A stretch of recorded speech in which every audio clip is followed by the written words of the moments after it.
Assalamu alaikum, and a very good afternoon to all of you. First, I would like to extend my thanks to the Bazm-e-Adab and the Black Hole for inviting me for such a wonderful topic, that is about left politics in Pakistan. You know about left and progressive politics. And the topic which has been given to me is about left politics, but especially during the first decade after independence. That what happened actually after 1947 till 1957. This 10 years not only witnessed the downfall of the left politics, but at the same time it also witnessed the emergence, the unity, because at the end a united front strategy it was adopted by the left political fronts, political parties and political leadership. But it is very much important and significant that what actually left politics, what is left, what is progressive. We often talked about left and progressive politics. You know, left politics, it was originated during the French Revolution. That those deputies who sat on the right side of the monarch, on the right side of the king, they were called as rightists. And those who sat on the left side in the state assembly of the king, they were called leftists. But that was like informal setting. That was not formal setting. Those like-minded politicians and members of the assembly, they just started sitting on the left side of the king. So globally, after some time, the leftists, they were called, you know, progressive, they were called socialist, and especially after the Russian Revolution, all the communist, socialist, the progressive, those who talked about reforms, industrial reforms, land reforms, education sector, they were called leftist. But in the Pakistani context, who are the left? किसको हम इस category में डाल सकते हैं और किसको नहीं?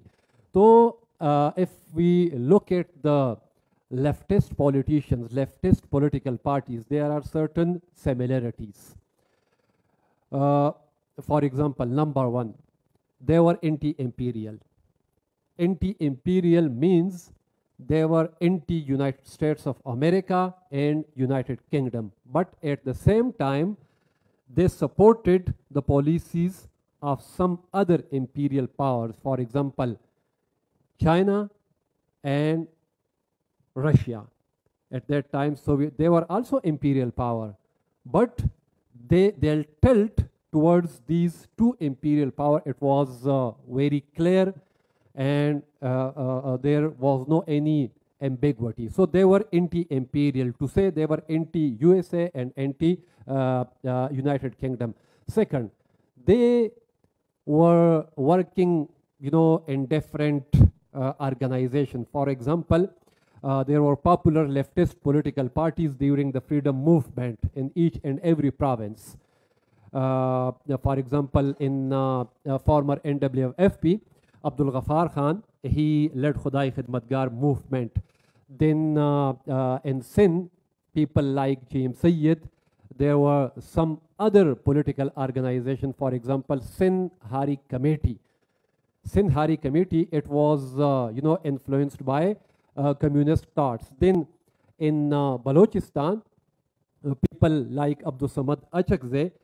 Then in the Kalat State National Party, which was you know, led by progressive people.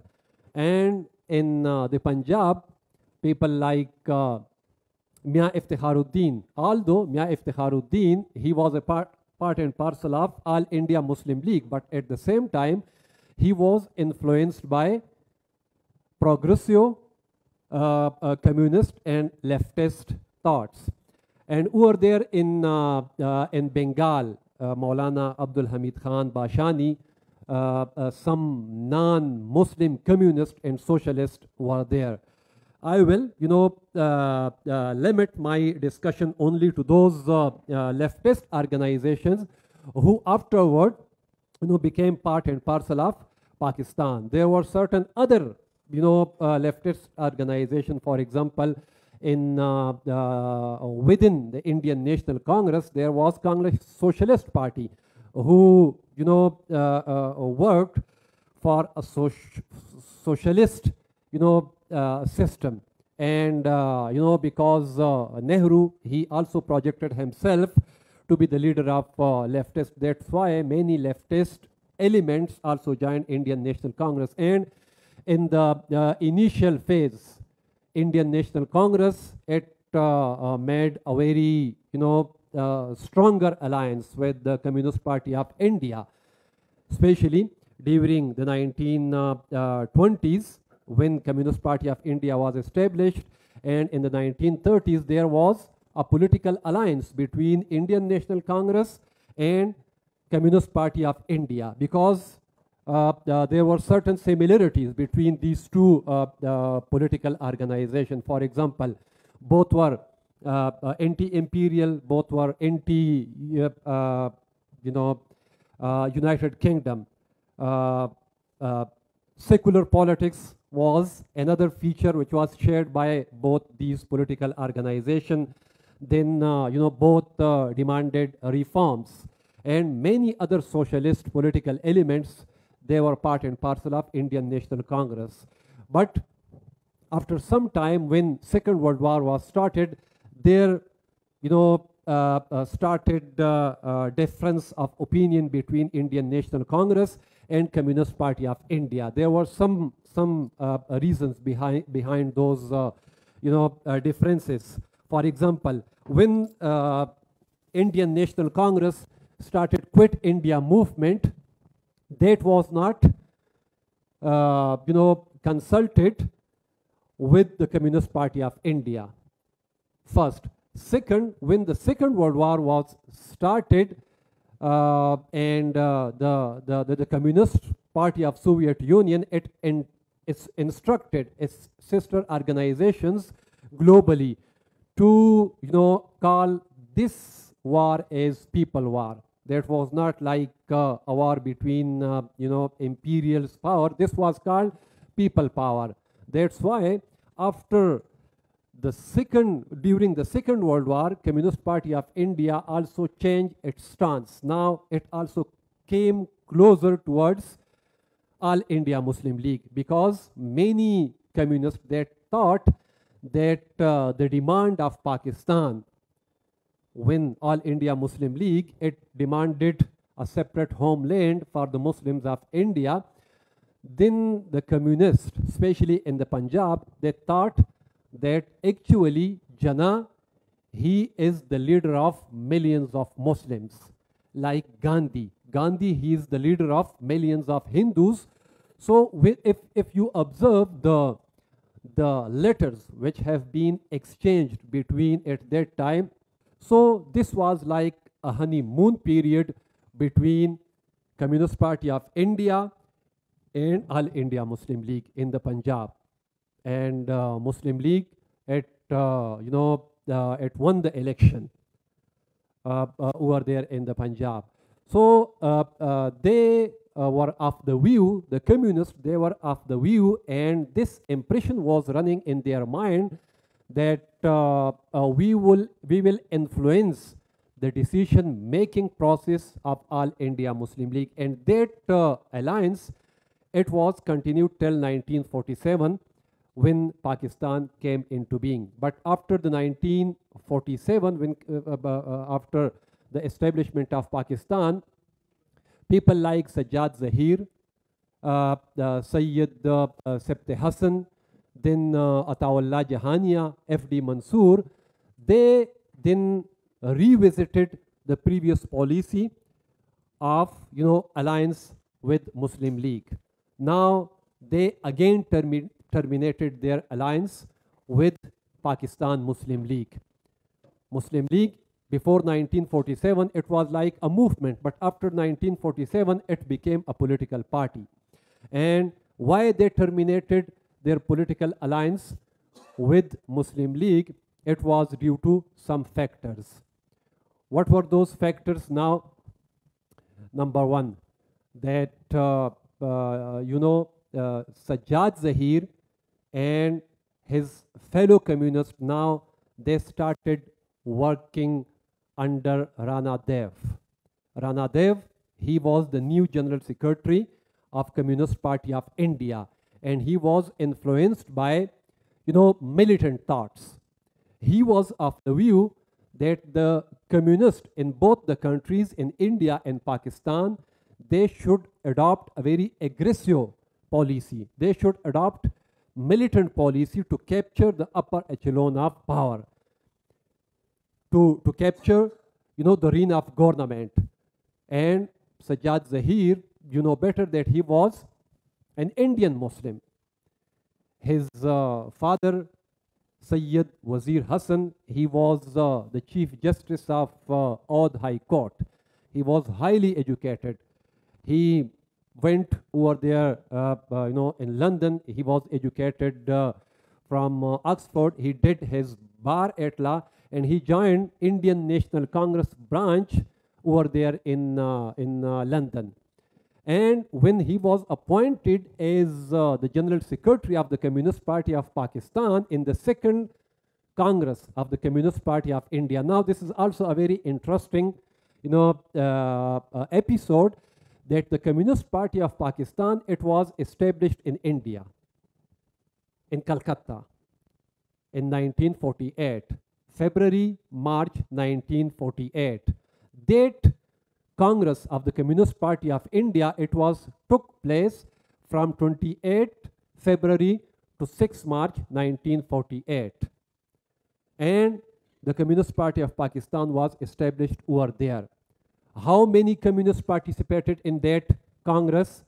32 communists from East Pakistan, as the communist tradition, the trends of communism and socialism, it was much better in East Pakistan than in West Pakistan. 32 delegates from East Pakistan participated in that Congress, and 3 from West Pakistan. So now you can judge that how many people they were, close, how many people they were, influenced by the communist ideas, by the leftist ideas. One person from Sindh, Jalaluddin Bukhari. One person from former NWFP, and one from Punjab. None from Balochistan. So in a way, if you go through Kamran Asdar Ali book, Surah Salam, he has mentioned in that book that technically Communist Party of Pakistan was established in India.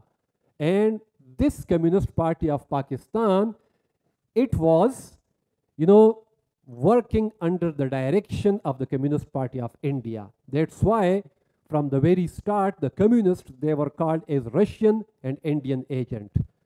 Now, second important point was that the Communist Party of East Pakistan was an independent political entity.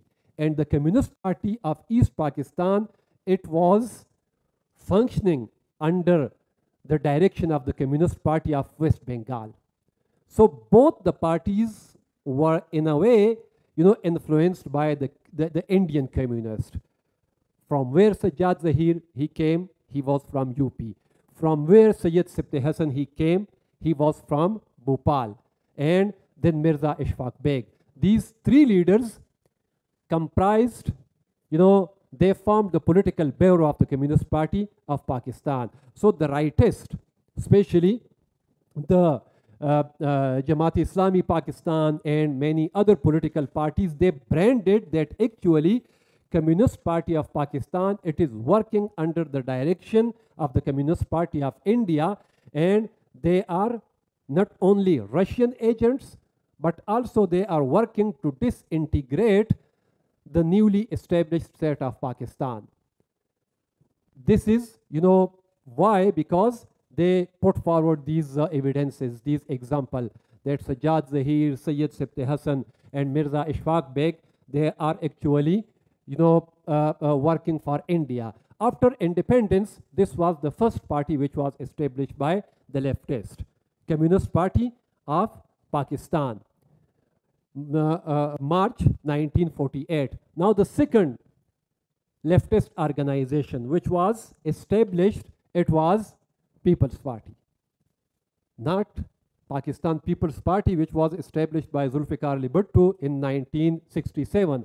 It was Pakistan People's Party established by G.M. Sayyid, Abdul Ghaffar Khan, Abdul Samad Achakzai in Sindh, in Karachi. At that time, Abdul Ghaffar Khan, he was also the member of the first Constituent Assembly of Pakistan.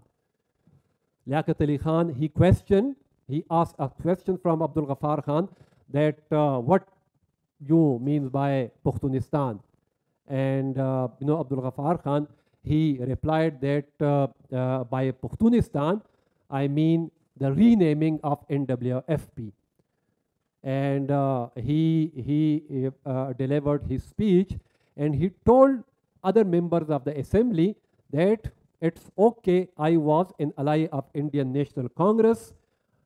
Ideologically, my tilt was towards Indian nationalism, but now Pakistan, is my country, and this is our responsibility to work for the development of Pakistan. So Jinnah, he was sitting in that session, and when he heard the views of Abdul Ghaffar Khan, he was so happy that he invited Abdul Ghaffar Khan to the Governor General House, and both having a dinner over there. So Abdul Ghaffar Khan, he also invited Jinnah to visit the headquarters of Khudai-i-Khidmatgar organization that was situated in Sardaryab. But what actually did by Khan Abdul Qayyum Khan? He was at that time the chief minister of NWFP. He thought that any patch-up, any reconciliation between Pakistan Muslim League or between Jinnah and Abdul Ghaffar Khan, it is like the political death of Khan Qayyum. That's why he reported to Muslim League that it is possible that Jinnah, he will be killed in Sardaryab. That's why then Jinnah, he never visited to Sardaryab when he went over there NWFP in 1948. He delivered his speech in Edward College, in Islamia College, Peshawar, but he never visited to Sardaryab because of the report of intelligence agencies that the Khudai-i-Khidmatgar people, they are very aggressive, and they are now planning to kill Jinnah. So this was the second organization, Pakistan People's Party. It was established by leftist people, Abdul Samad Achakzai, G.M. Sayyid, Abdul Ghaffar Khan. But after some time, all these three leaders, they were arrested. And the objectives of Pakistan People's Party was, to have an independent foreign policy, establishment of good friendly relationship with India, Afghanistan, and with other socialist countries. At that time, the communists in China, they also got victory against their rivals. So the communists in Pakistan, they were a little bit aggressive. They were a little bit in an active mood. But when these three leaders, they were arrested by the government of Pakistan, then the enthusiasm of the workers of Pakistan People's Party died down. That's why after some time, then in the Punjab at that time, Mia Iftikharuddin, he established another leftist political party, Azad Pakistan Party. Azad Pakistan Party, it was established by a person who was regarded like a very important political figure in freedom struggle. Mia Iftikharuddin, he was from Lahore. He himself was a landlord, a feudal, but he was influenced by socialist ideas. As I told you that he was also an active member of the Congress Socialist Party when he was the member of Indian National Congress. Mia Iftikharuddin, after 1947, he was appointed as the Minister for Refugees Rehabilitation in the Punjab. He was given that responsibility by Jinnah himself. And those refugees, though non-Muslims, Hindus and Sikhs who left Punjab, he was of the view that the government of Punjab should acquire all their belongings, their businesses, their lands, their industries. And those Muslim refugees who are coming to Punjab, so it will be, divided among those landless, homeless, and poor refugees. But certain elements in Pakistan Muslim League, they were not, ready to accept these reforms which have been initiated by Mia Iftikharuddin. They, they were making some other, plannings to capture all those, assets of the non-Muslims who left Punjab. That's why he created differences with Pakistan Muslim League leadership, but the immediate cause why he left Pakistan Muslim League was the Public Safety Ordinance, which was initiated by Liaquat Ali Khan government. Mia Iftikharuddin, along with 8 members, they arranged a press conference. They vehemently criticized that Public Safety Act, and they, expressed their serious concerns that, it is quite a black ordinance issued by the government of Pakistan. This was the immediate cause. He was served a show cause notice by the president of Pakistan Muslim League, and then he was expelled. But some other factors were also responsible. The criticism of Mia Iftikharuddin on objective resolutions. Although objective resolution, it was passed, but Mia Iftikharuddin, he criticized objective resolutions, some of the clauses of objective resolutions at that time. So it was in the 1950 that Mia Iftikharuddin, he established a leftist political party in the Punjab. That was Azad Pakistan Party. Azad, and the demands and the objectives, the aims and objective of Azad Pakistan Party, it was similar to the Communist Party of Pakistan and the Pakistan People's Party. Independent foreign policy, anti-imperialism, reforms in industrial sectors, reform in land, and free distribution of state land into poor Haris. So all these demands were also put forward by Azad Pakistan Party.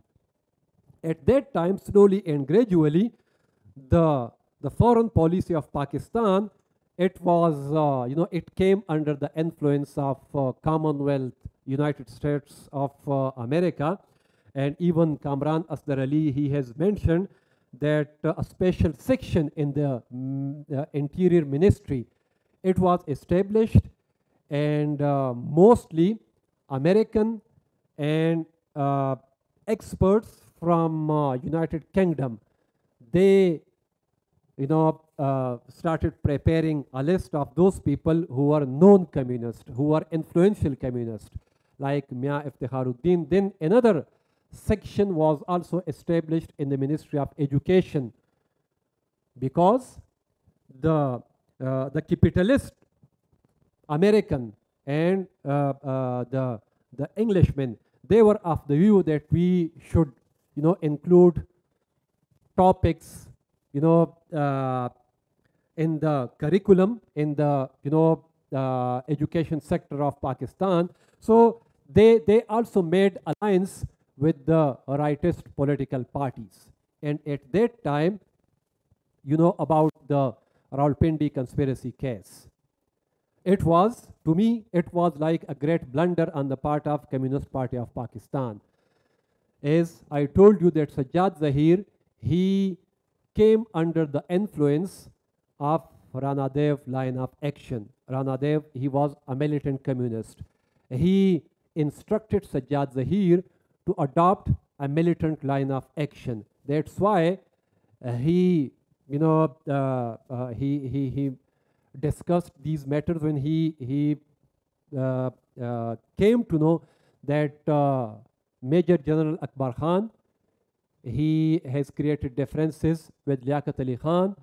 So these differences were discussed by the communists in their inner circles, and then Sajjad Zahir, he supported an alliance with Major General Akbar Khan. So what was decided in these meetings, that General Akbar Khan, he will usurp the throne, he will dismiss the Liaquat Ali Khan government, he will be like the chief executive of the country, and the arrest warrant against all communist workers will be withdrawn. Communist Party of Pakistan will publicly support the government of General Akbar Khan. And so this was agreed upon by Sajjad Zahir, Sayyid Sibte Hassan, even Faiz Ahmad Faiz. All these people, they participated in that momentous meeting. But the disclosure of the Rawalpindi conspiracy case, it shattered the very fabric of the Communist Party of Pakistan. You know better that the top leadership, it was arrested, including Sajjad Zahir, and the assets of the party, it was confiscated by the state of Pakistan, even secret files, all these things were taken into the custody by the police. And the workers were so demoralized at that time that they put all the blames on Sajjad Zahir. The ranks and files of the Communist Party of Pakistan, it was smashed. And at that time, Pakistan also, entered into the security pacts, CETO and CENTO. And at the same time, you just observe the development. One unit scheme, it was also implemented. Rather, it was also imposed on Pakistan. This, modern Pakistan, it was, it became like a separate province just to counterbalance the Bengali majority who are there in modern Bangladesh. Although, leftist political organizations, it criticized this this policy of one unit scheme, and they demonstrated, they criticized this policy from Peshawar up to Karachi. All these left political organization, they protested against one unit scheme. Even in Bengal, many left political organization also came out to registered their protest against one unit scheme. This was the time when here in Pakistan an informal alliance, it was established by almost all the leftist organization, and that informal alliance was called anti-one unit front. As one unit, it usurped the rights of the smaller provinces. So all these political elements, you start from NWFP, Abdul Ghaffar Khan, and the like-minded Pakhtun nationalist and Pakhtun leftist political elements. they also participated in anti-one unit front. In Balochistan, I will discuss now that which left political organization came into the limelight in Balochistan. Number one, Roar Pushtun. Roar means brotherhood.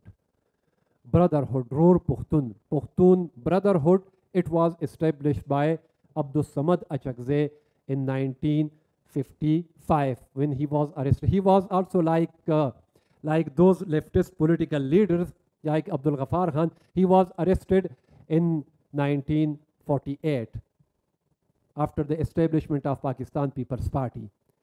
And till 1955, he was behind the bar. When he was released in 1955, he established Roar Pushtun with Hashim Khan Ghalzai, Muhammad Ayub Khan, and some other Pushtun nationalist leader. And then he was re-arrested in 1956. Now, this was about the Pushtun belt in Balochistan. Now, what happened in the Baloch belt? Baloch belt, it was comprised of Kalat state before 1947. Kalat, Haran, and Lasbela. The Kalat was the most powerful and one of the big states in the Indian subcontinent. Haran and Lasbela, these were sometime feudatory states, and sometime they, were dealt as independent princely states by the British government. So, in the Baloch, areas, people like Ghaus Bakhsh Bezinjo, Prince Abdul Karim. Prince Abdul Karim, he was the younger brother of Khan of Kalat. So they assembled and then they established as Kalat State National Party, which was functional before 1947 in the Kalat state. Kalat State National Party, it was like a very progressive party. It was banned by the government of Pakistan. So the Baloch nationalists and leftists, they established another organization which was called Astamangal. Astamangal means in the Balochi language, a party of the people, People's Party, Astamangal. All these people, they were against the anti-one unit scheme, and they established anti-one unit front. ये बिल्कुल क्योंकि one unit के खिलाफ थे. That's why all these organization, they established anti-one unit front. And from Sindh Hari Committee and Sindh Awami Mahaz, it also became part and parcel of anti-one unit front. Sindh Hari Committee, it was established in I think in 1932, and it was one of the influential organization, one of the influential left organization in Sindh, and mostly it worked for the emancipation of the poor Haris. And when Haider Bakhsh Jatoi, he joined this committee, so it came into the limelight, and many a time British government it arrested Haider Bakhsh Jatoi. So from Sindh, these two leftist political organizations participated in the anti-one unit protests at that time. Now, this was just a front. This was just a front, not alliance. कभी लाहौर में जाके ये लोग बैठ के meeting किया करते थे, कभी पेशावर में तो कभी कराची में, and they were anti-one unit. इस बात पे इनका जो है वो यूनिटी थी कि हम वन यूनिट के खिलाफ है. But at that time, people like Mia Iftikharuddin, he started working for the establishment of, a party of all these political elements. And Mia Iftikharuddin, it was in 1956 that Mia Iftikharuddin, he convened a meeting of all these like-minded politicians in Lahore, in I think in Barkat Ali, Muhammad and Hal. So Mia Iftikharuddin, he was behind the establishment of another political party, another leftist political organization. As I told in the start of my talk, that at the same time, this decade, this momentous decade from 1947 to 1957, it witnessed initially the fall, the weakness of the leftist political organization in Pakistan. And in the end of this decade, political unity, it was witnessed by the leftist political elements in this very decade. So we are now just discussing the fall. Khudai Khidmatgar organization, it was banned. Then GM Sayyid, Abdul Samad Achakzai, all these people, they were arrested, and their previous political organization, it was banned by the government of Pakistan, and for the time being, they were suppressed. So what was then happening in East Pakistan, modern day Bangladesh? Now Awami League, it was also a left of the center political party which was established by Hussain Shahid Sohrawardi and people like Maulana Abdul Hamid Khan Bashani. At that time, it was in 1956 when Mia Iftikharuddin, he convened a meeting of all these leftist political leaders in Lahore. But that meeting, it was limited only to the leftist political elements of West Pakistan. No one from East Pakistan participated in that meeting. So what happened in that meeting? That they decided to form a separate political party because there were ideological, their ideological orientation was similar. There were similar characteristics by all these leftist political elements. Number one, they were anti-one unit. पहले anti-one unit front में ये लोग साथ थे और anti-one unit के खिलाफ थे. So they were anti-one unit political elements. Number two, they were against ruling Pakistan Muslim League. All of them, they were against the policies of Pakistan Muslim League. You start from A up to Z. These political leaders, they were against Pakistan Muslim League. Third, they supported reforms in various sectors. They supported reforms in industries, in education sector. They demanded an independent foreign policy. They demanded that friendly relationship should be started with India and Afghanistan. They also demanded that Pakistan should withdraw itself from Commonwealth, from Sterling Bloc. So all these characteristics were similar in all these political elements. That's why they sit over there in Lahore, and they established in 1956 under the persuasion of Mia Iftikharuddin, Pakistan National Party. It was established in Lahore, and representative from all these elements, which I discussed one by one, participated in that inaugural session in 1956. So Pakistan National Party, it was established in Lahore by all these leftist political elements. That was the first sign of, again, the rise of the leftist organization in Pakistan.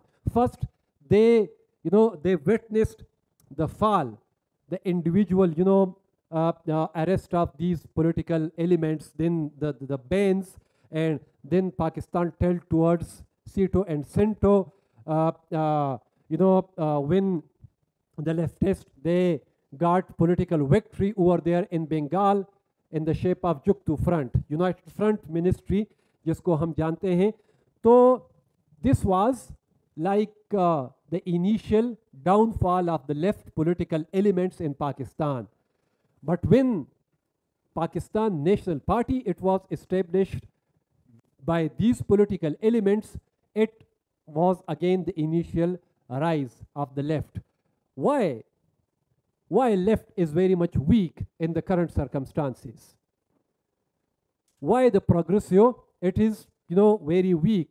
There is no unity among the communists or the leftists or the progressive, in the current circumstances. And why they exhibited, they demonstrated unity in the 1950s? Because at that time, leaders like James Syed, Ghausbach Bezenjo, Mia Iftikharuddin, Abdul Ghaffar Khan, then Abdul Samad Achakzai, Maulana Abdul Hamid Khan Bashani, they not only worked with the leadership of Indian National Congress, they participated in meetings with Gandhi, with Jinnah, with Nehru. They participated with Governor General Mountbatten and some other. And at the same time, they also, were very much in contact with the public. So they were more active, they were more capable to counter the strategies of the establishment of Pakistan. So the establishment on the one side, pressed them.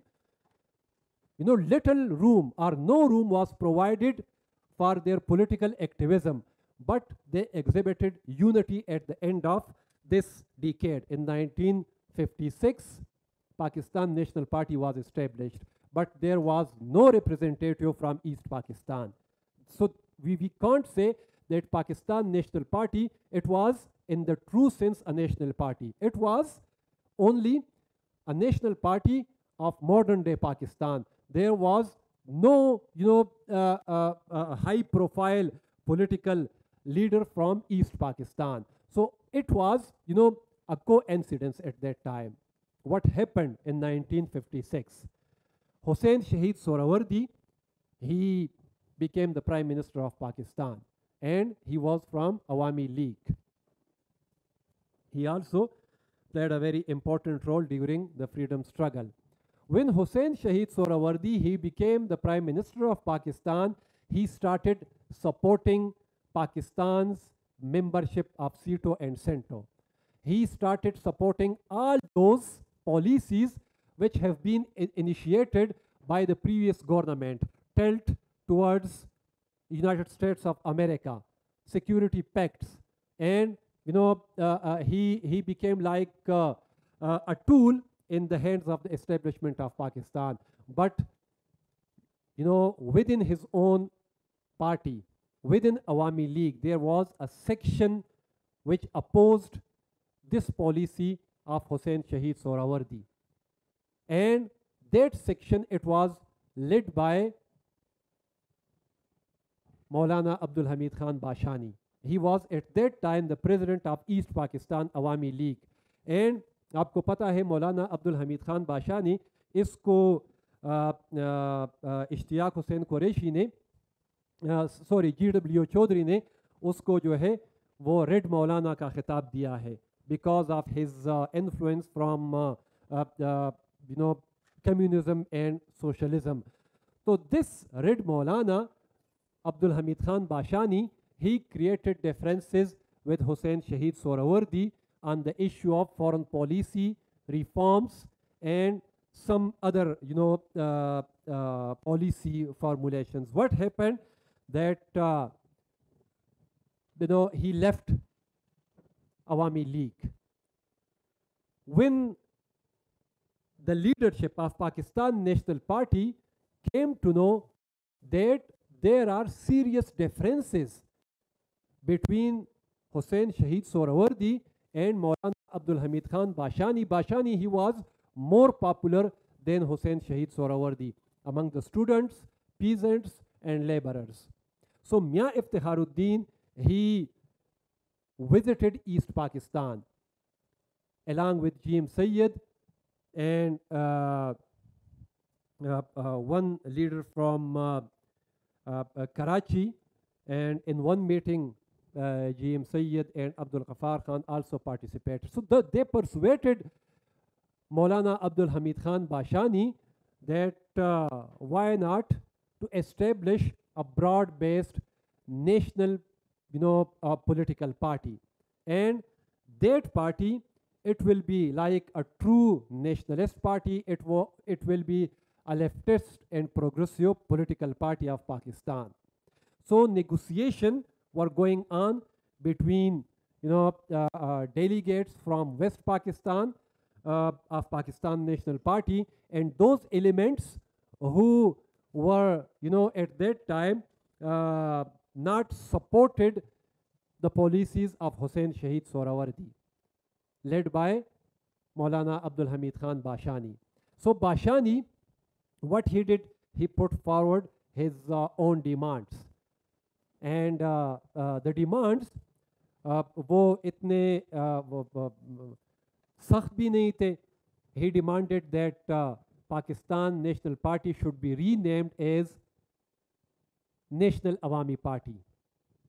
Awami League से उसने अवामी का जो एक लफ्ज़ है वो ले लिया कि आप जो है पाकिस्तान नेशनल पार्टी को नेशनल अवामी पार्टी बनाए, NAP. So it was in the Democratic Worker Convention in July 1957 that Pakistan National Party, it was established, and across the board, nationalist, progressive, socialist, ultra nationalist, ultra socialist, liberal Democrats, communists, from both the wings, they joined National Awami Party.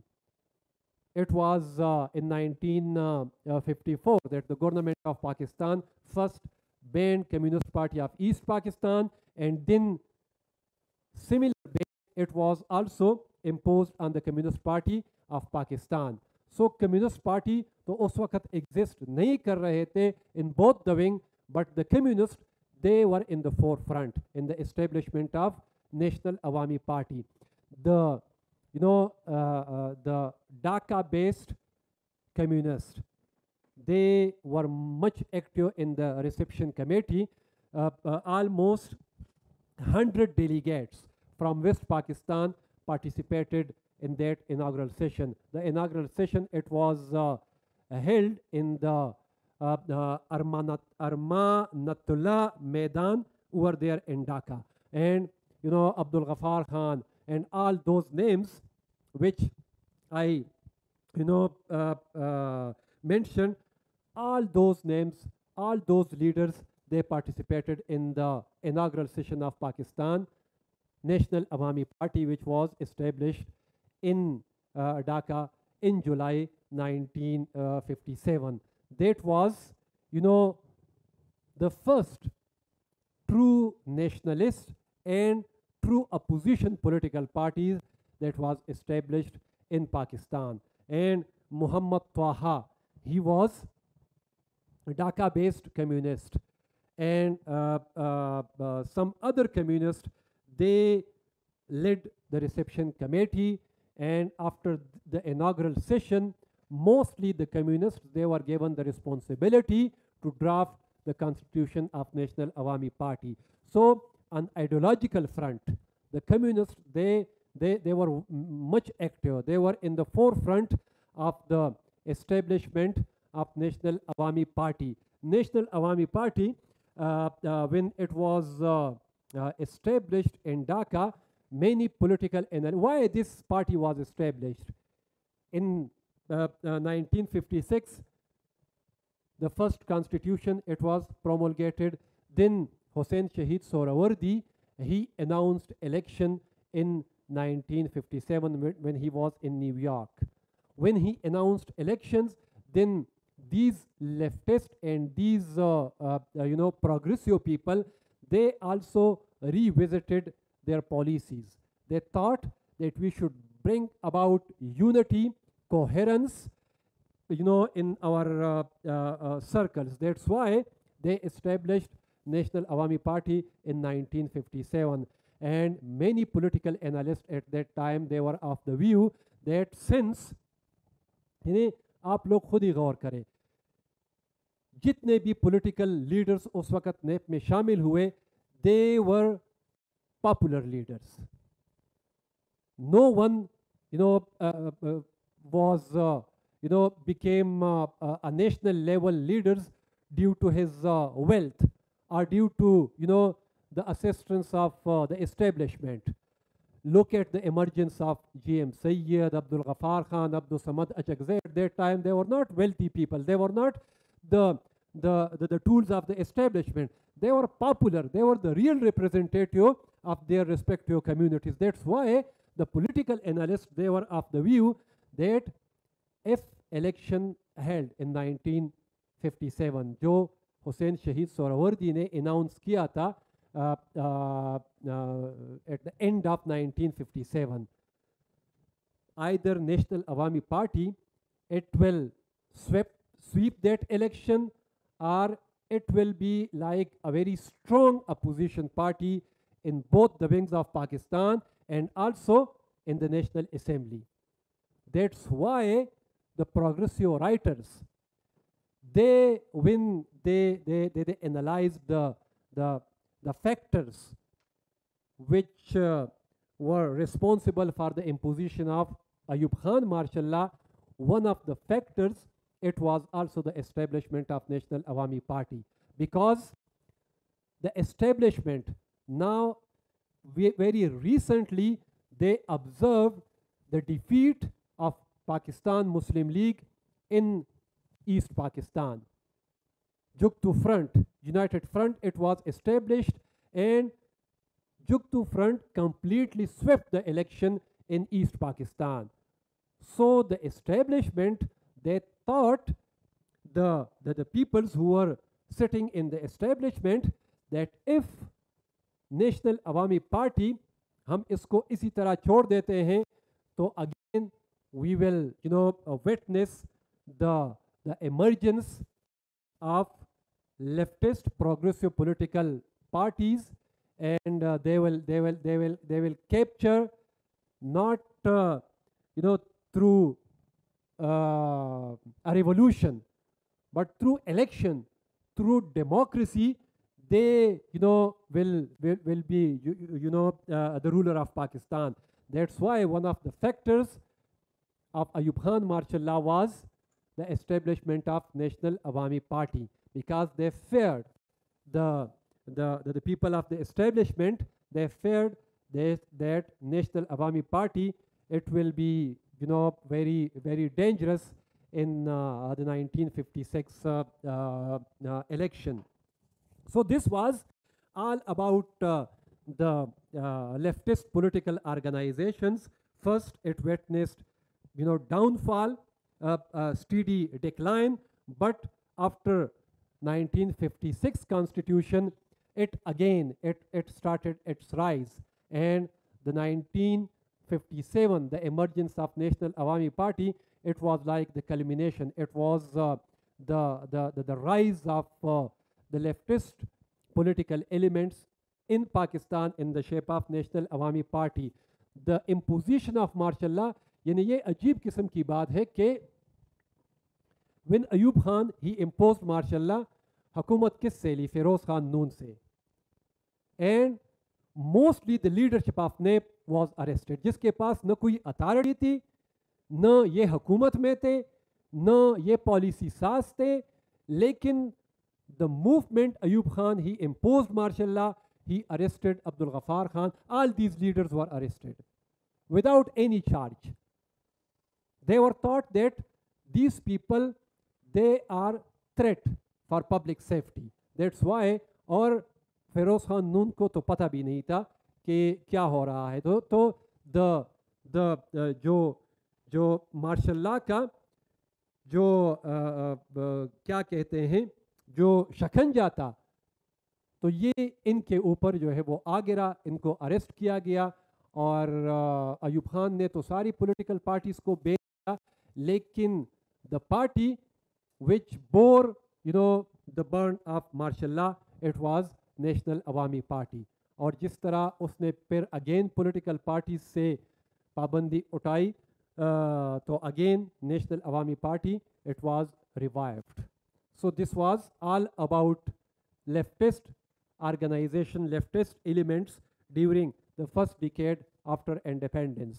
Now, if you have any comments, any question, so thank you. Sir मेरा question ये है कि ये after independence जो ये first decade था, अगर हम लोग ये इंटरनेशनल पर्सपेक्टिव में देखें तो उस टाइम पे ये कोल्ड वार उस टाइम शुरू था. यानी कि यूएस फुल कोशिश कर रहा था कि वो जो डोमिनो थ्योरी, यानी कि अगर एक स्टेट फॉल हो जाए कम्युनिस्ट में तो इसका यह मतलब है कि दूसरा भी फॉल होगा. तो आपने कहा कि जो नेशनल अवामी पार्टी थी, तो ये जो अयूब खान थे ये नहीं चाहते थे कि मतलब कि इलेक्शन हो ताकि जो वोट बैंक है सब मतलब कि नेशनल अवामी पार्टी को वोट देंगे. तो मेरा सवाल ये है कि उस टाइम जो कोल्ड वार कह रहा था, इन दोनों के पीछे ये जो इंटरनेशनल टू पावर्स थे, जो रशिया और यूएस, क्या अयूब खान के पीछे यूएस था और नेशनल लेफ्टिस्ट के पीछे रशिया था? क्या आप ये समझते हैं कि ये इन दोनों के पीछे ये बड़े पावर्स थे? Okay, very pertinent question. That whether Ayub Khan he was supported by United States of America and other capitalist countries. Yes, indirectly Ayub Khan he was supported by United States of America, and if you go through history books, especially during this time period, Ayub Khan he was very much close to the White House. And he was, at that time, he was the defense minister of Pakistan and the commander-in-chief of Pakistan. On so many occasions, he arranged meeting with Eisenhower, the president of USA. And Sikandar Mirza, he was, mostly he spent time here in Pakistan, but the security pacts, SEATO and CENTO, it was negotiated by Ayub Khan with United States of America and other capitalist bloc. And he was so much dear to the policy makers of USA that he used to play polo with Eisenhower. He used to play, polo with the CIA director. So he was much closer. And in one of the book I was reading that even the imposition of martial law, it was communicated to the ambassador of USA in Karachi that we are going to impose martial law on Flani date.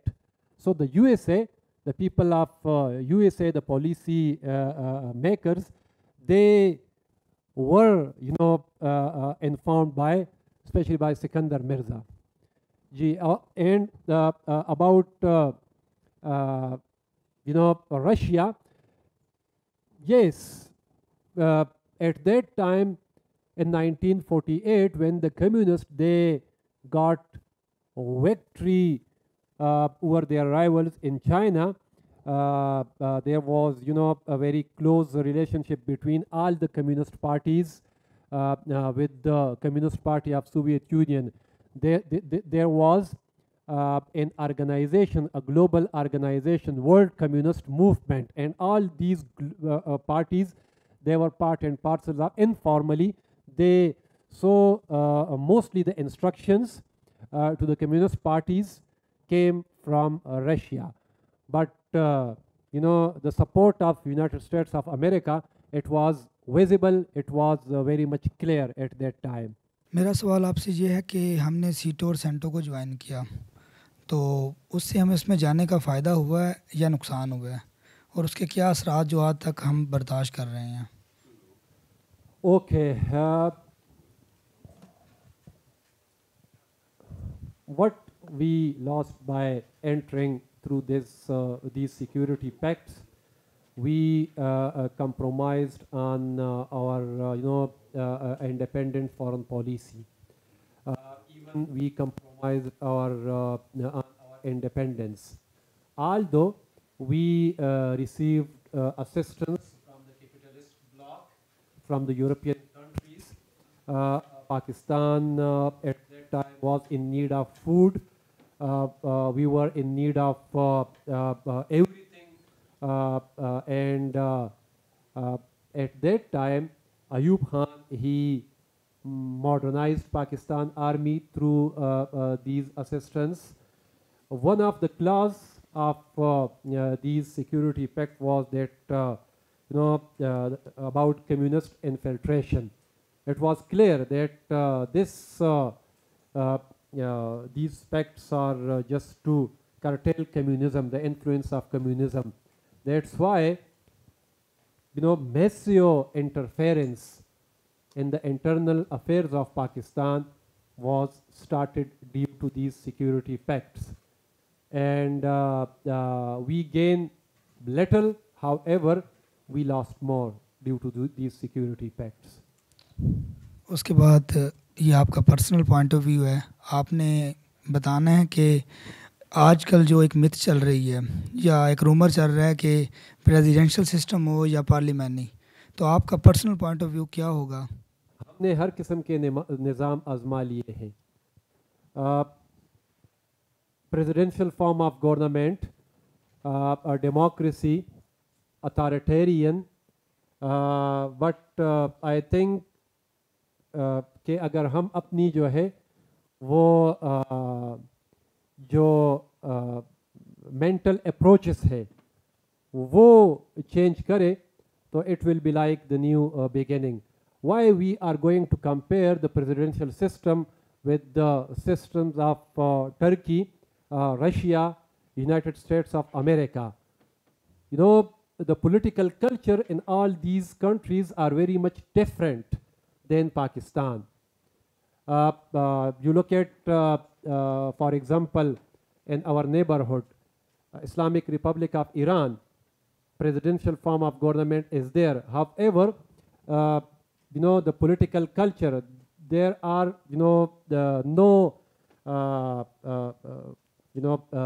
ethnic communities, ethnic nationalism. Here in Pakistan, ethnic nationalism, it is on the rise.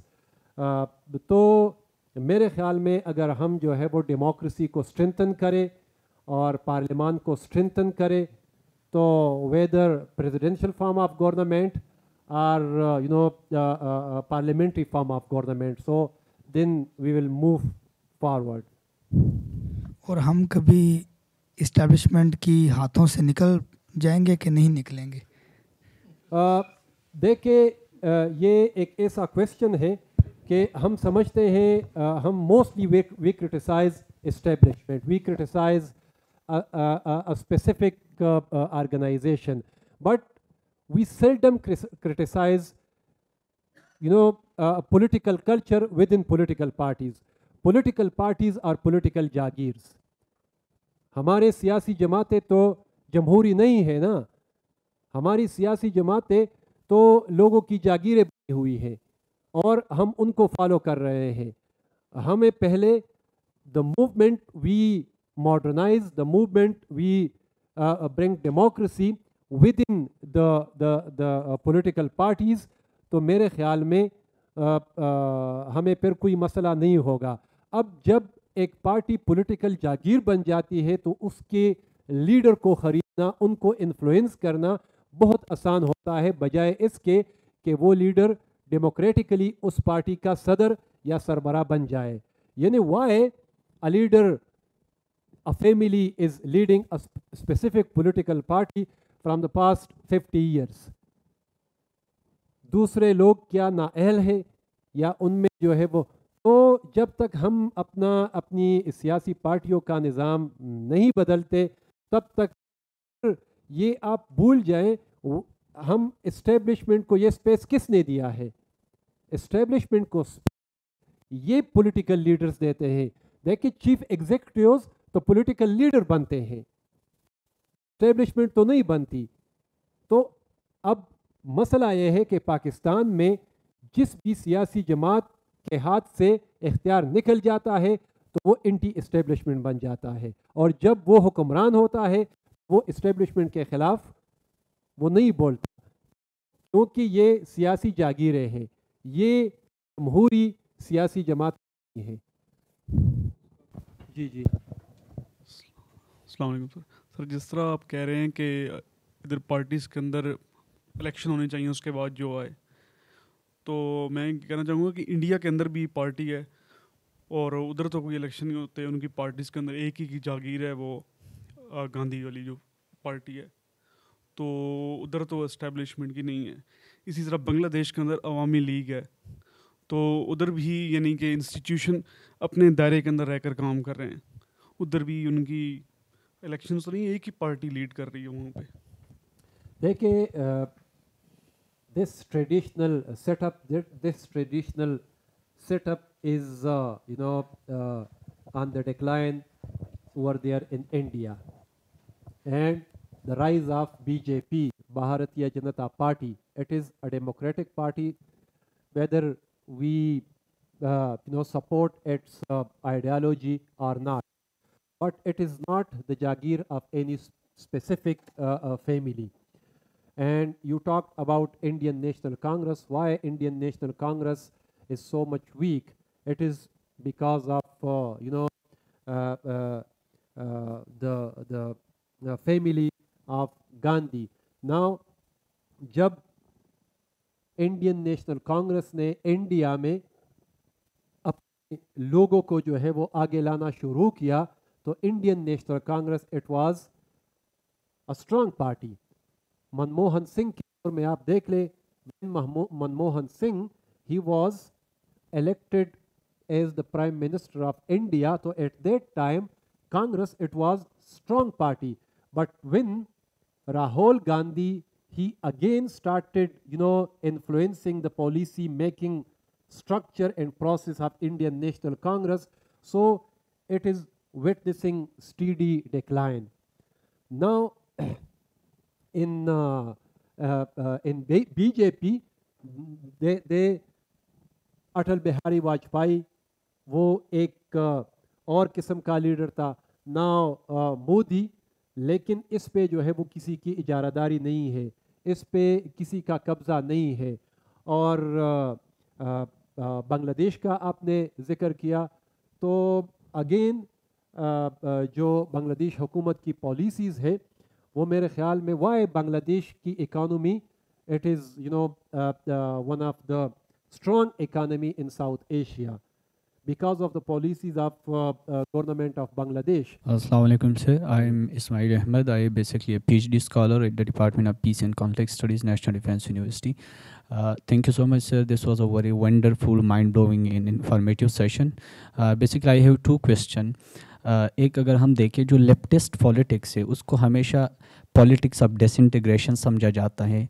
It is always considered as a threat for the state and for the national unity of the state. सिर्फ पाकिस्तान में नहीं, सारी दुनिया में. तो question ये है कि क्यों इसको लेफ्टिस्ट पॉलिटिक्स को हम एज अ थ्रेट समझते. My second question is that कि आप क्या समझते हैं जो लेफ्टिस्ट पॉलिटिक्स है, क्या ये एक ऐसा स्टेट जो पाकिस्तान जैसा स्टेट हो which is a security state, newly establish state, उसके लिए हम ये बेनिफिशियरी हो सकता है या नहीं हो सकता? Thank you. Okay, about your first question, it was due to massive propaganda that leftist progressive, they are working for the disintegration of countries, especially Pakistan. The establishment, the rightist political parties and the capitalist bloc, the capitalist countries, they propagated that the communists and the leftists, they are against Pakistan and they are atheist and they are against Islam, and but some policies of these leftists are also responsible. And another decision, they sent Sajjad Zahir, Sayyid Sabti Hassan and Mirza Ishfaq Beg. All these people, they were Muslims, but they were Indian communists. So the rightist political parties, they started propaganda that actually they are Indian agents and they are against the independence of Pakistan. They were progressive, वो तरक्की पसंद लोग थे. They played significant role, in the Progressive Papers Limited. It was established. Then PPA, Progressive Writer Association, it was established. They were instrumental in bringing about political maturity within the people of Pakistan. But the propaganda of the rightist people, when it was unleashed, it was a widespread. Even जो लोग अपने आप को communist कहते थे, तो जो दूसरे थे, जो मजहबी लोग थे या एस्टेब्लिशमेंट के लोग थे, उन लोगों ने ये प्रोपेगेंडा किया कि कम्युनिस्ट वो दहरिया होते हैं, वो एथियस्ट होते हैं, उनका मज़हब से कोई लेना देना होता. हालांकि ऐसा नहीं है. वो कुरान शरीफ की तिलावत भी क्या करते थे और वो कम्युनिस्ट भी थे. लेकिन जो प्रोपेगेंडा किया एट दैट टाइम अमेरिका के सपोर्ट से और फिर हमारे कुछ मजहबी जमातें भी उनके साथ शामिल हो गई, तो that was a wide spread propaganda. And about your second question, what was your Which is a security state and newly established state? I would say yes. Left and progressive politics, it is it is working for the downtrodden section of the society, for the poor people, and you just go through the political program of these leftist political organization. Most of the leaders, they always delivered speeches to empower women, to empower the poor section of society, to empower landless people. And in the broader perspective, if you look at their policy formulation, they demanded reforms in each and every sector. So I think the left and progressive elements are very advantageous for Pakistan.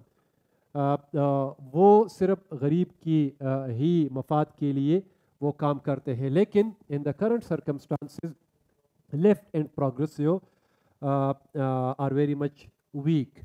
Now each and every political party is catch-all political party. वो अब नज़रियाती सियासत का दौर तो नहीं है. हर सियासी जमात यही चाहती है कि मैं हर किस्म के लोगों को जो है वो अपनी तरफ अट्रैक्ट करूं.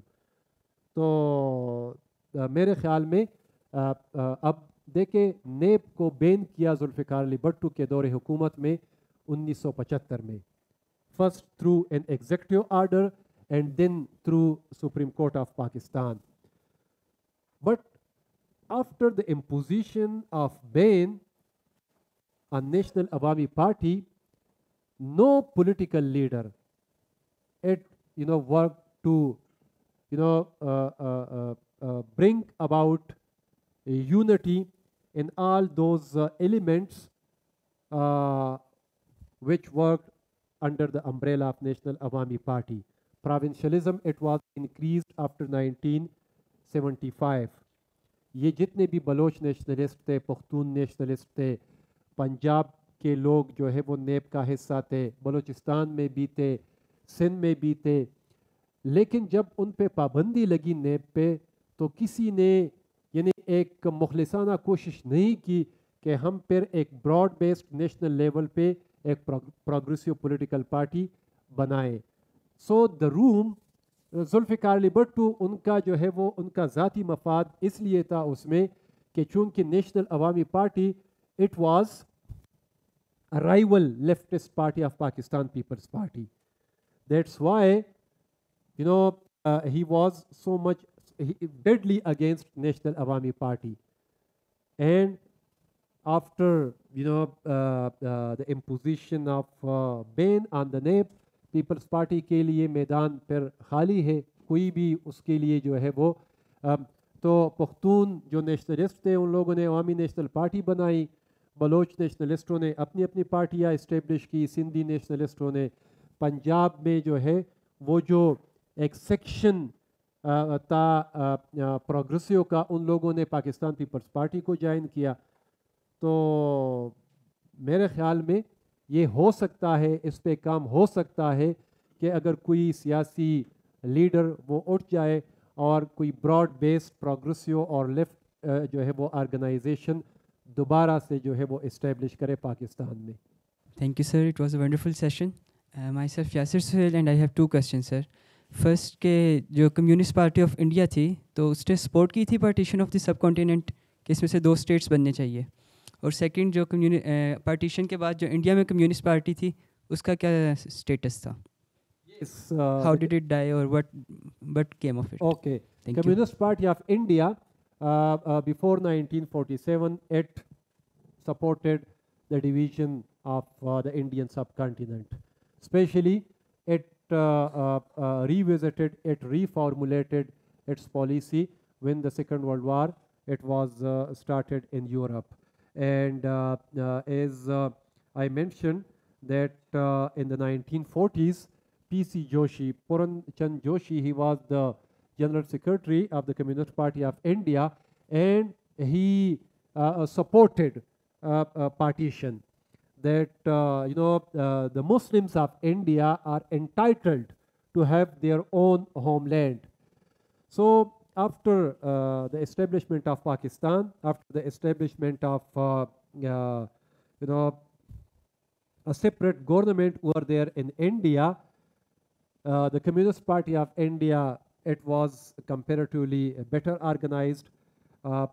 Financially, it was a strong political party. So there was a strong communist tradition in some of the Indian states. Even कुछ Indian states में Communist Party of India की हुकूमतें भी रही है। आज भी अगर आप Indian पार्लियामेंट को देख ले तो उसमें कम्युनिस्ट पार्टी के लोग जो है वो थ्रू इलेक्शंस आते हैं, और कुछ स्टेट्स में इवन वहाँ पे वो हुकूमत आते हैं। अस्सलाम वालेकुम।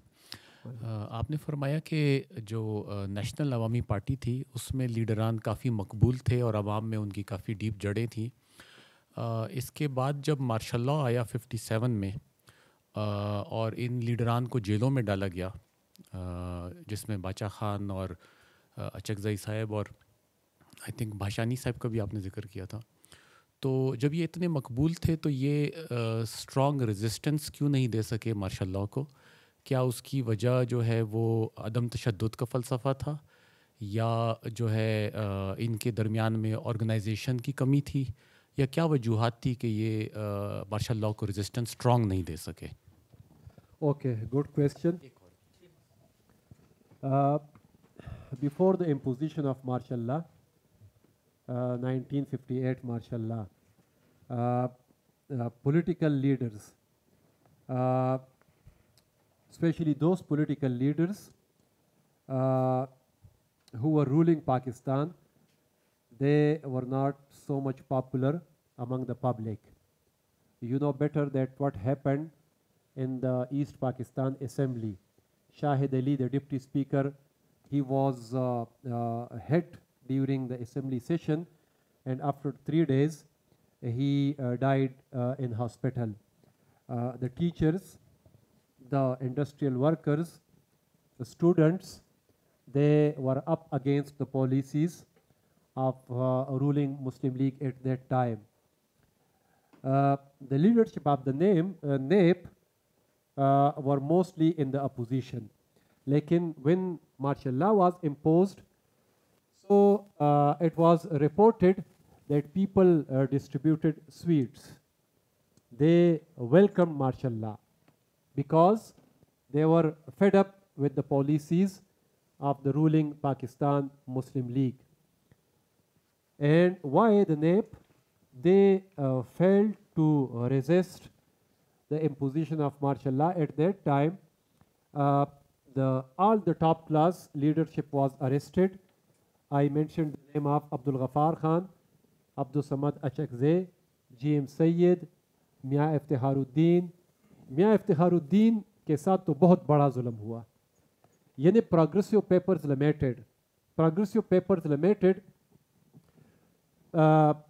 Pakistan Times, Imroz, Lailun Nahar, all these magazines and newspaper were published by Progressive Papers Limited.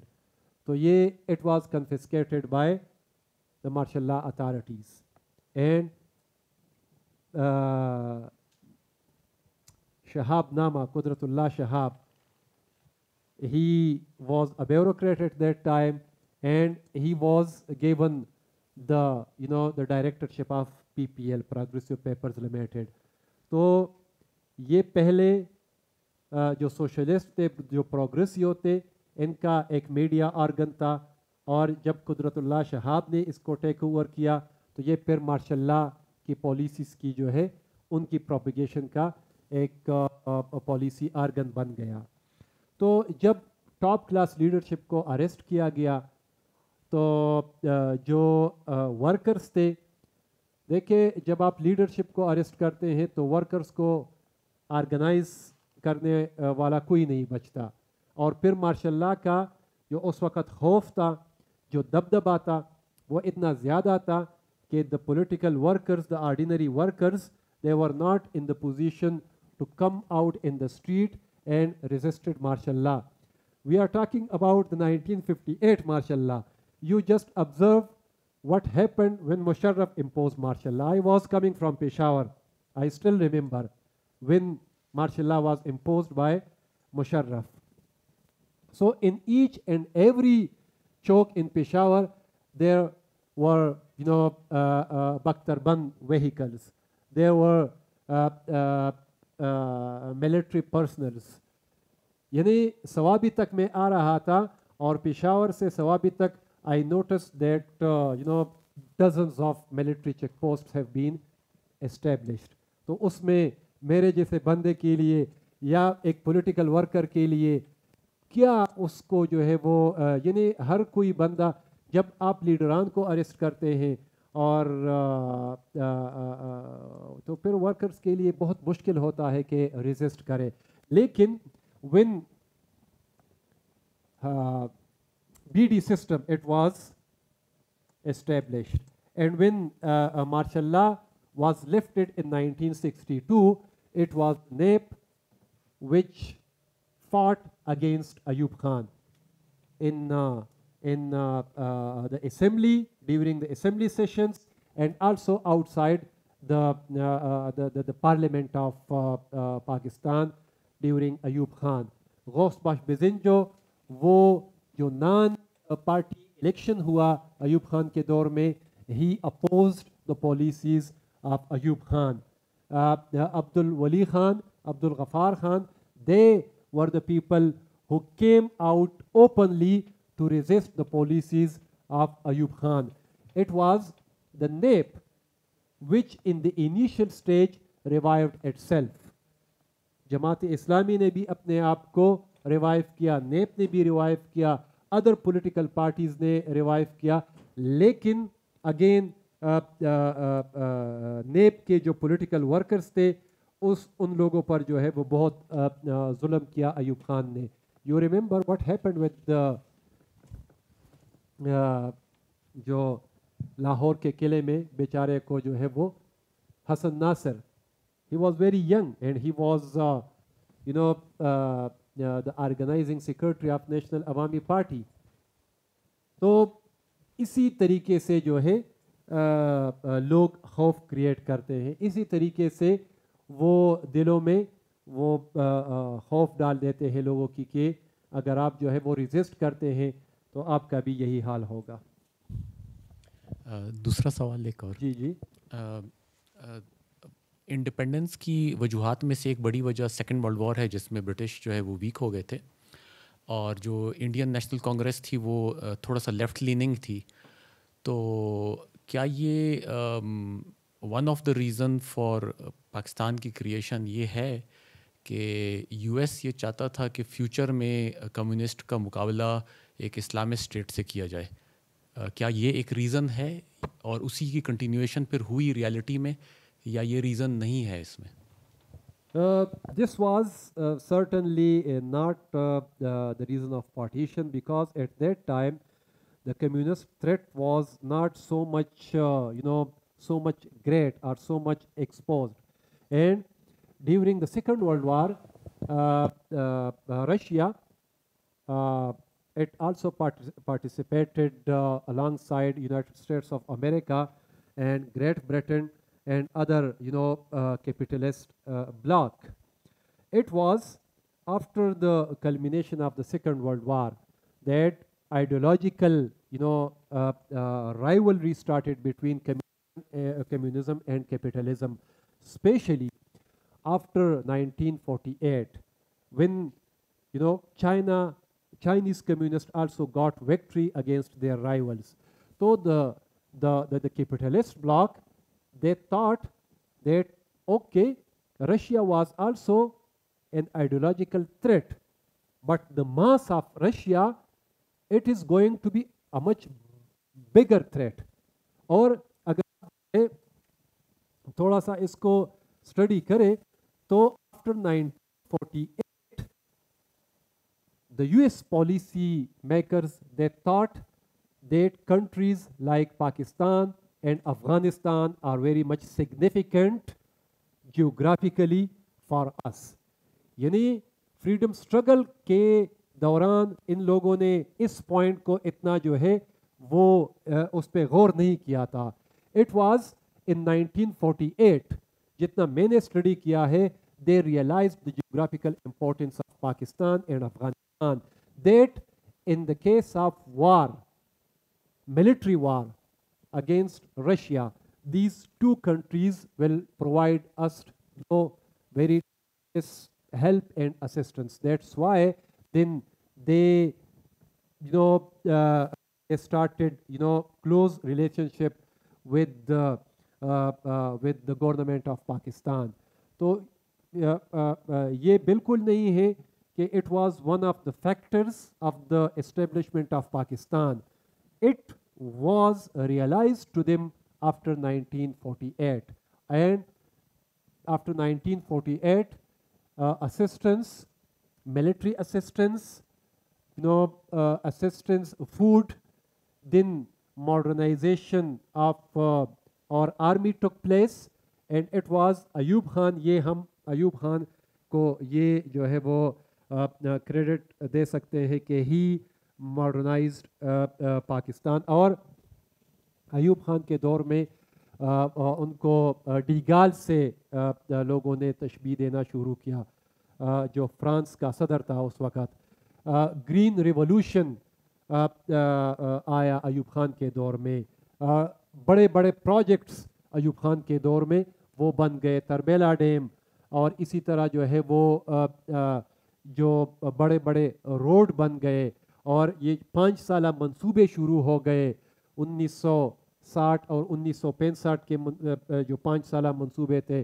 तो मेरे ख़्याल में ये पाकिस्तान बनने के बाद ये उनको रियलाइज़ हो गया अमेरिकन को कि पाकिस्तान और अफ़गानिस्तान ये हमारे लिए बहुत अहम है. एक और आखिरी में पॉइंट इसमें ऐड करूँ, U2 इंसिडेंट. U2 इंसिडेंट, वो तैयारा कहाँ से उड़ा था? पेशावर. आज भी अगर आप पेशावर एग्रीकल्चर यूनिवर्सिटीज़ में चले जाएं, पेशावर में जो अमेरिकन ने हॉस्टल्स बनाए हैं, जो अमेरिकन ने वहाँ पे जो है वो इंस्टॉलेशन वो बनाए हैं, तो उस वक़्त मतलब American agents they use to stay in those hostels, in those installations. जी आप. कम्युनिस्ट थ्रेट का तो चले सेकेंड वर्ल्ड वॉर के बाद एहसास हुआ होगा जैसे आप कह रहे हैं, लेकिन ग्रेट गेम तो उससे 100 साल पहले से चल रही थी. हाँ. तो उसके कॉन्टेक्स्ट में तो ज़रूर उन्होंने सोचा होगा कि ये हमारी प्रो स्टेट होनी चाहिए, क्योंकि जो इंडियन नेशनल कांग्रेस है वो जो है प्रो रशियन है. इस कॉन्टेक्स्ट में अगर आप एडवाइस कर दें.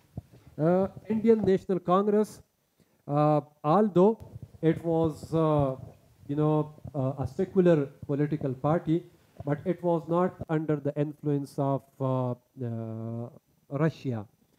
It was an independent political party. और मैं तो ये कहूँगा कि ग्रेट ब्रिटेन का ज़्यादा असर था इंडियन नेशनल कांग्रेस पे बजाय अगर हम रशिया के बात करें, क्योंकि अगर हम देखें Gandhi he was educated in London, Nehru he was educated in London. तो ग्रेट गेम का जिस तरह आपने जिक्र किया, तो अगर हम इसको शुरू करें मुग़ल की डिक्लाइन से, तो the game was initiated between the trading companies, British East India Company, Portuguese East India Company, French East India Company. So it was also like a part and parcel of the great game. When the great game, it was reformulated between the Tsarist Russia and British government. So at that time, the establishment or the division of India, it was not running in their minds that one day we will create Pakistan, we will create India. But great game was there.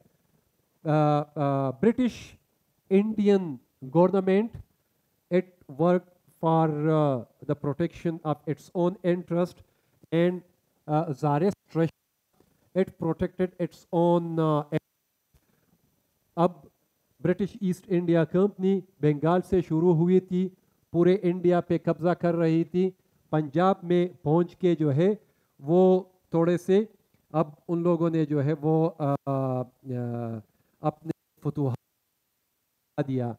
Tsarist Russia वो शुरू हो के जब ये पूरे जो central Asian states थे, Uzbekistan, Turkmenistan, जब इन पे कब्ज़ा किया, तो अब इनके जो है वो जो लीडर्स थे, उन लोगों ने ये सोचना शुरू किया कि भाई हम डायरेक्ट जंग नहीं चाहते। अगर आप देखें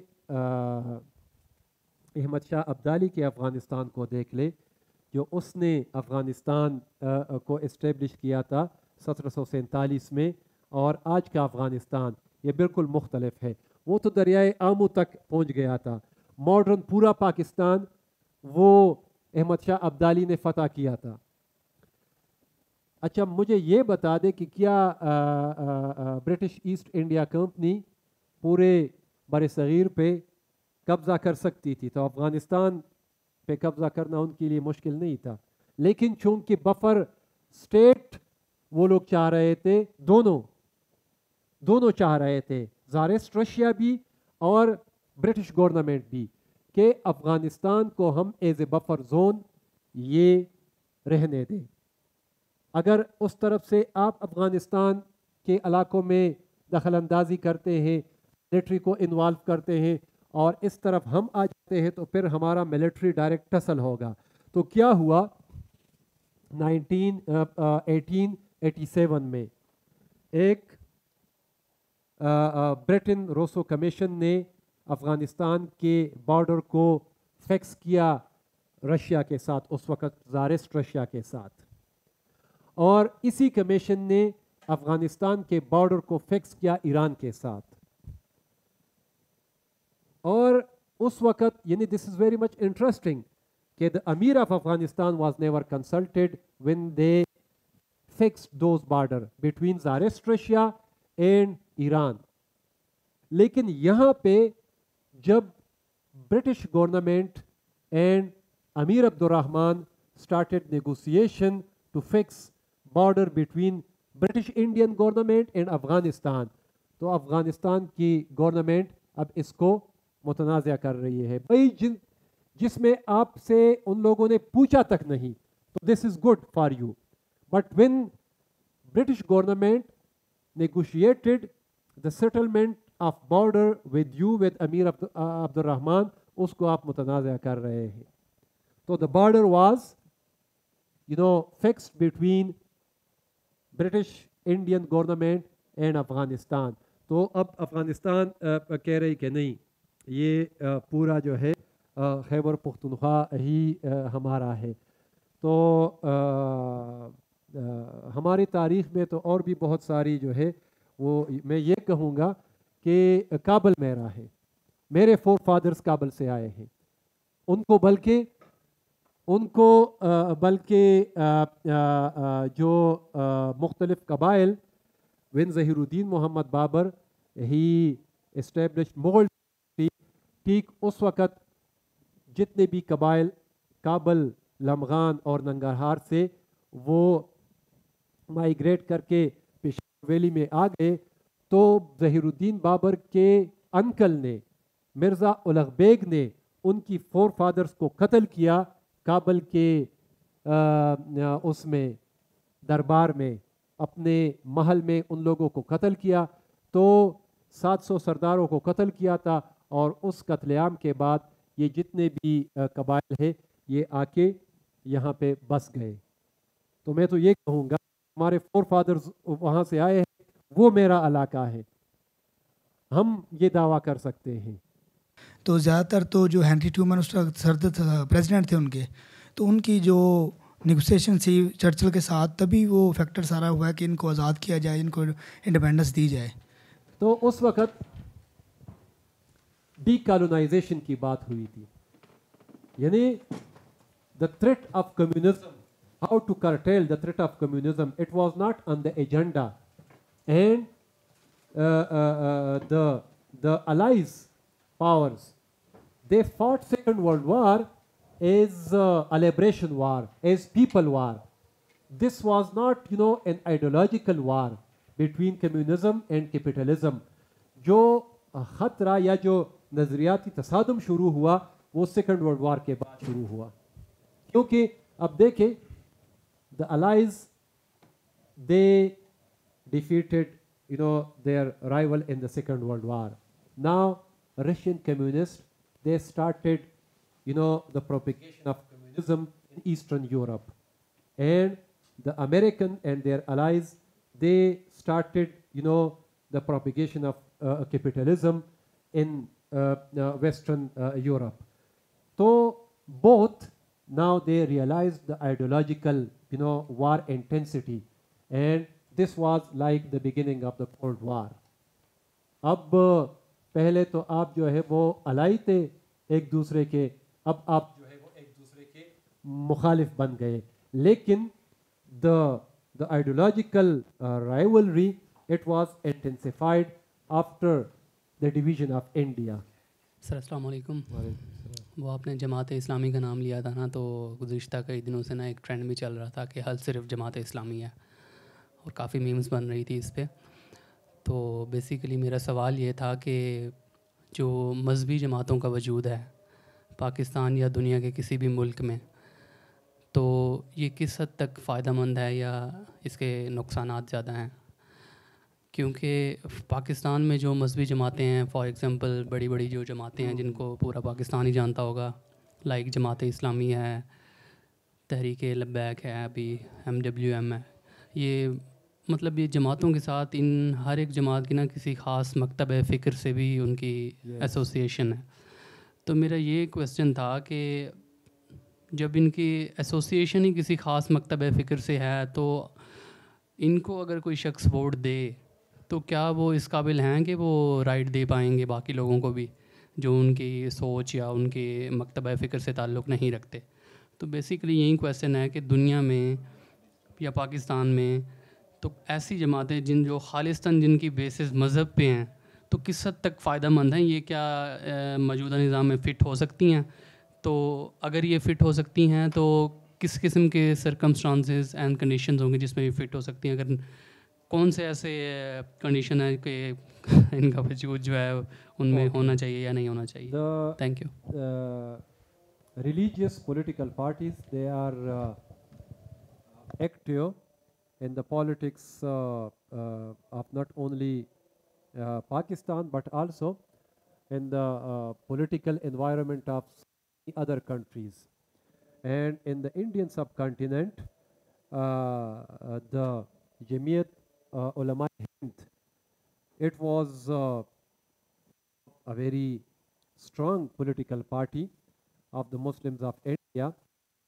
Same time, it also supported Indian National Congress.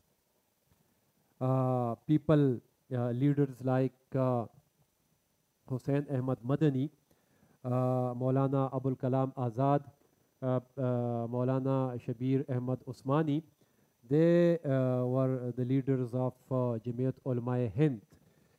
And the ulama, they played a very important role not only in the freedom struggle but also in the post-1947 period. And interest after the establishment of Jamiat Ulama Pakistan, Jamiat Ulama Pakistan, it always remained very close with the progressive political parties.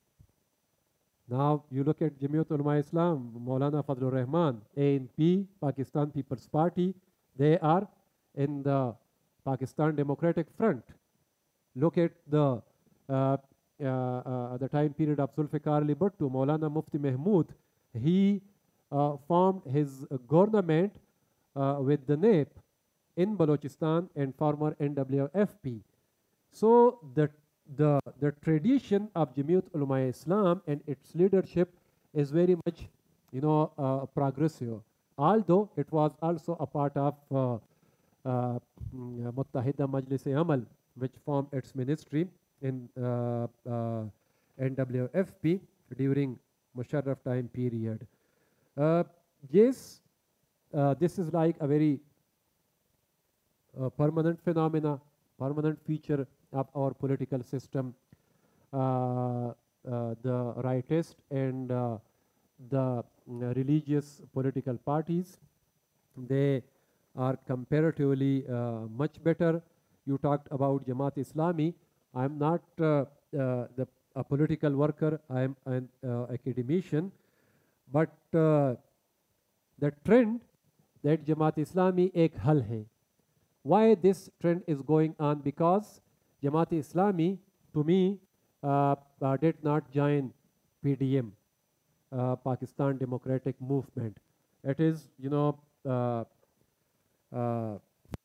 carving out its separate identity, because अगर आप जो है वो जमात इस्लामी के leadership की statements को देख ले, स्पेशली अगर आप जमात इस्लामी का एक सेक्रेटर है, क्या नाम है उसका, मुश्ताक, उनकी अगर आप स्टेटमेंट्स को देख ले तो often he talked about the issues of the public in his speeches. He is more vocal than the senators of other political parties. और मेरे ख्याल में ये दो पॉइंट्स है, एक तो जमात इस्लामी पीडीएम का हिस्सा नहीं बनी, दूसरा जो मुश्ताक साहब की जो स्टेटमेंट्स है, जो स्पीचेस है, वो जो अवाम है, मेरे ख्याल में उनके जो इश्यूज़ है वो वेगोरसली उनकी जो है वो नुमाइंदगी कर रही है सेनेट में. That's why this trend is very much popular. और एक दूसरा, when वो vote of no confidence, it was tabled by these political parties at that time. This was my stand that it is the blunder. It is like the blunder of on the part of these political parties. क्यों? आप अगर महंगाई का रोना रो रहे हैं PTI government के ख़िलाफ़ या इमरान खान के ख़िलाफ़, तो वो महंगाई तो आप लोगों ने जो है वो कम नहीं की, बल्कि उसको दुगना किया. मतलब लोगों के जो मसले थे वो ज़्यादा हो गए हैं, बजाय इसके कि वो उनकी जो रेशो है उनको कम करे. तो मेरे ख़्याल में पीडीएम के पास कोई अलादीन का चिराग नहीं है. पीडीएम के पास कोई उसका हल नहीं था, कोई फार्मूला इनके पास नहीं था कि हम महंगाई का क्या करेंगे. और जो मिडिल क्लास है, जो गरीब लोग हैं, उनका तो एक ही जो है वो मसला है, वो है इन्फ्लेशन, वो है महंगाई. तो पीडीएम ने उनको ज़्यादा किया है, कम नहीं किया. सर जैसे आपने बताया कि जो अलायंस बने जो वर्ल्ड वॉर 2 के बाद, अगर हम लोग कंटेम्प्रेरी सिचुएशन पे अगर देखा जाए तो अलायंस ऑलवेज हम कहा जा सकता है कि वो इंटरेस्ट बेस्ड पे बन रही होते. फॉर इंस्टेंस रशिया या अफ़गानिस्तान में तो पाकिस्तान, अमेरिका ने एक तरह से पाकिस्तान को सपोर्ट कर रहा था, तालिबान बने, फिर उधर उसको डिफीट किया, चले गए. इसी तरह फिर दूसरे जाने पे फिर अमेरिका आया, फिर उसी तरह व्हाट्सएवर. सर मैं ये कहना चाह रहा हूँ, जो वॉर है जो चल रही है, still it's going on, Russia Ukraine war, China Taiwan war, सही है, सीरिया इराक वॉर, सही। ये मेरा क्वेश्चन ये है कि क्या ये जो वॉर जो चल रही है अभी तक, क्या ये इंटरेस्ट बेस्ड भी है कि, या अगर हम देखा जाए या जियोग्राफिकल वाइज से अगर देखा जाए तो इंटरेस्ट बेस्ड भी कहा जाता है, या अलायंस जो बन रहे होते हैं, अलायंस के स्पेशली मैं बात कर रहा हूँ, तो वो अलायंस जो बन रहे होते हैं वो किस चीज़ पे बन रही होती है, इंटरेस्ट बेस्ड पे या कंप्लीटली ये मफादात का जो है वो जंग है। और अब you mention about war in Taiwan, तो जो नेटो है, अगर आप प्यूटन की वो स्टेटमेंट्स देख ले, जितने भी ईस्टर्न यूरोप में कम्युनिस्ट ममालिक थे, तो one by one they got the membership of NATO. लेकिन ताइवान तो बिल्कुल अब रशिया के बॉर्डर के साथ ही है, और हर दफ़ा नेटो का यही स्टांस रहा, अमेरिका यही वो उनका स्टांस यही रहा कि हम रशियन जो मफादात है इनके ख़िलाफ़ काम नहीं कर रहे हैं, हम तो अपनी जो तंजीम है नॉर्थ अटलांटिक ट्रीटी ऑर्गेनाइजेशन है उसको हम जो है वो मजबूत कर रहे हैं।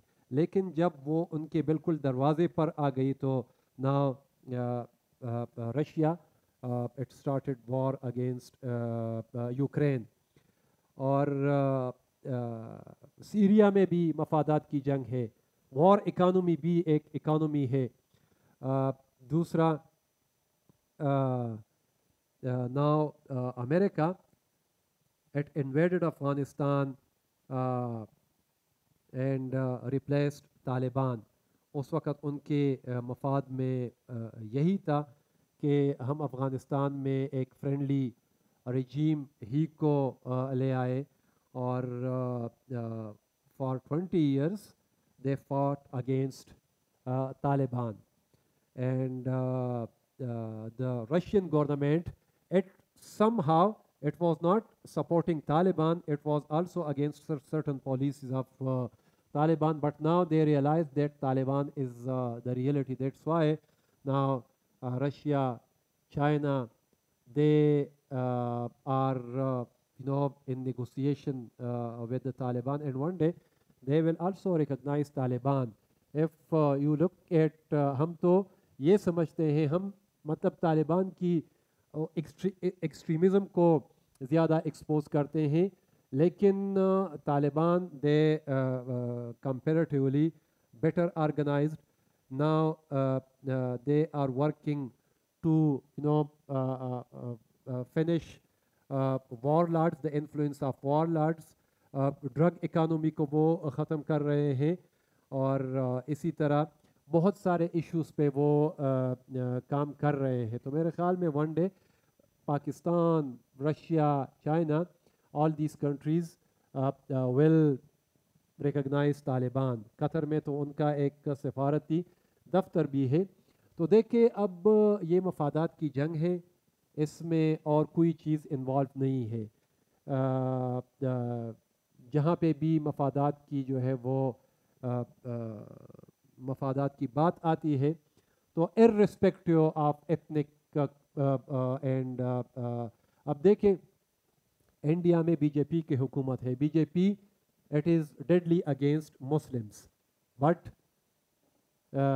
मुत्तहिदा अरब अमारात ने मोदी को अपना जो सबसे बड़ा सिविल अवार्ड है वो दे दिया, सऊदी अरब ने भी दे दिया, क्योंकि उनके लिए इंडिया एक बहुत बड़ी मार्केट है। तो ये मफादात की जंग है मेरे ख्याल में। यस यस इलेक्शन वो कराते, कोई इलेक्टोरल सिस्टम होता है जिसके बाद से हुकूमत बनाई जाती है और उसे बाकी ममालिक भी तस्लीम करते हैं। बिल्कुल, तो ये ज़्यादा बेहतर है। if they started they start electoral process in Afghanistan, that will be much better, and inclusive government, not a segregated government of a specific community. They should include Northern Alliance, the Tajiks, the Hazara, the Shia brothers, because all these ethnic communities are living in Afghanistan, the Hazara community. So inclusive government will be much better in Afghanistan, not the government of a specific community.